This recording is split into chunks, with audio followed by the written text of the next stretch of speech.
शुभ नाम सर आपका? श्रीमंत सत्यानंद यदि है। ये कौन सा जगह है? सिद्धपीठ श्री मौनीबा मठ खनवान है, जहाँ का मैं वर्तमान महाराज। यहाँ पर कुछ बवाल हुआ था क्या जमीन को लेकर? जी हाँ, मठ की ज़मीन है, मठ के पीछे दिशा में है, जिसकी आज जुताई हम लोग मठ की तरफ से करने जा रहे थे। इसी गांव के एक निवासी हैं रामकीर्त राम, जो पहले से मठ में आधिपत्य जमा के बैठे हुए थे।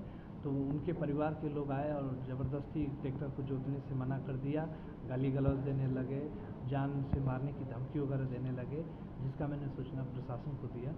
मैंने कहा कि ये गांव के अराजक तत्व हैं जो मठ में हमें शांति से रहने भी नहीं देते, और मठ की आज खेत की जुताई हम लोग कर रहे थे खेती बाड़ी के लिए, तो वो हमारे ड्राइवर को गाली वाली देने लगे, ट्रैक्टर के सामने लाठी वाठी लेके खड़े हो गए।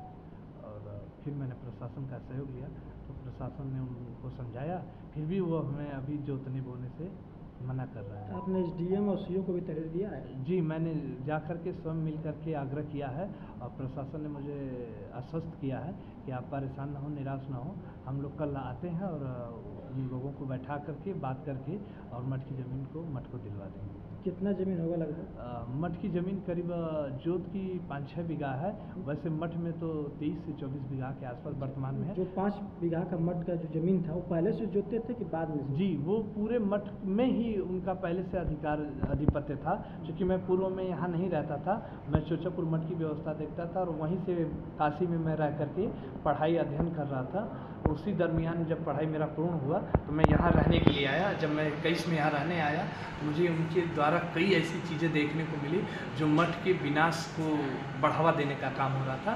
तो मैंने उनसे कहा कि अब आप मठ की व्यवस्थाओं से इस्तीफा ले लीजिए, अब हम यहाँ के महंत हैं, हम अपनी व्यवस्था स्वयं कर लेंगे। और यहाँ के कार्यकर्ताओं के साथ यहाँ मठ में निर्माण कार्य करने लगे। और जब मैं वहाँ जुताई उताई का जब काम मैंने शुरू किया तो आकर के ज़बरदस्ती करने लगे कि हम लोग पहले से जोतते बोते आ रहे हैं, हमारी व्यवस्था रही है, हम करेंगे। क्योंकि इस समय वर्तमान में वो यहाँ के प्रधान भी हैं। और सर, जैसे धमकी किस ढंग से दे रहे थे? धमकी उनका ये है कि मठ में हम लोगों ने शुरू से रह कर के पैसा खर्च किया है, हमने वहाँ की व्यवस्था देखा है, बहुत तरह तरह की विडम्बनाएँ दिखाए, बोले कि आज भी हम मठ में हम ही रहेंगे, जोतेंगे बोएंगे। उनका एक नाती है राजा करके, जो मुझे जब से मैं आया हूँ मुझे हमेशा जो है टीका टिप्पणी करता रहता है, चट्टी चौराहों पे गाली गलौज देता रहता है। ऐसे हज़ारों लोग मुझसे आकर के कहे हैं, बाबा वो फलाने मास्टर साहब का नाती हो, आपको बड़ा भद्दी भद्दी गाली देता, बोलता है कि आयल हूँ यहाँ मार के भगा दीजिए, रहे ना दीजिए, उनके इले से यहाँ थोड़ा व्यवस्था उनके हाथ में चल जाए। बहुत तरह से विडम्बनाएँ हैं।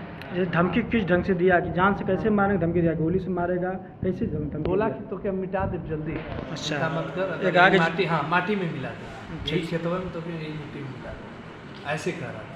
तो आपने जब एसडीएम से कहा, सीओ से कहा, तो क्या बोले? उन्होंने प्रशासन भेजा था, प्रशासन के लोग आए थे, उन्होंने रिकॉर्ड देखा। क्या कोई मुकदमा कायम किए कि नहीं? अभी तक तो नहीं है, कल तहसील दिवस है, प्रशासन ने हम लोगों को वहाँ बुलाया है, हम लोग जाएंगे, प्रशासन से कहेंगे। क्योंकि जो यहाँ स्टाफ पुलिस के 112 नंबर के लोग आए थे, उन लोगों ने यहाँ के मौके का जांच किया और सब चीज़ों में वो पाया कि वो ज़मीन मठ की है, मठ की व्यवस्था में है, मठ के अधिकार में है, मठ को जोतना चाहिए।